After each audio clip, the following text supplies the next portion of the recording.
Everyone, welcome to hungry Pappu. সকলকে জানাই happy new year. বড়দের প্রণাম এবং ছোটদের অনেক অনেক ভালোবাসা। নতুন বছর সবার ভীষণ ভালো কাটুক, সুস্থ থাকুন, ভালো থাকুন এই প্রার্থনা করি।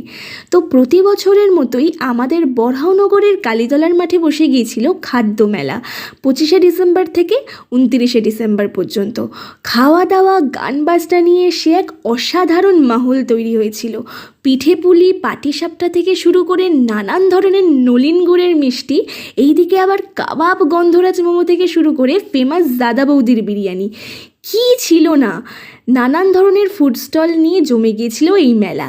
বাড়ির সামনে খাদ্য মেলা বসেছে আর আমায় আটকায় কে? তো প্রচণ্ড এক্সাইটমেন্ট নিয়ে চলে গিয়েছিলাম মেলাতে।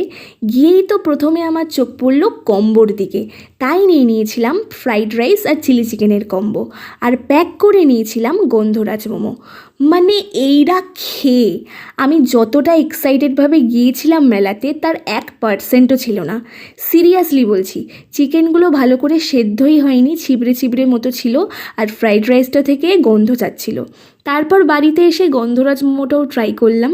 এটা আমার মোটামুটি লেগেছে, খুব ভালো নয়। যাই হোক, আজ আসি, দেখা হচ্ছে পরের ভিডিওতে।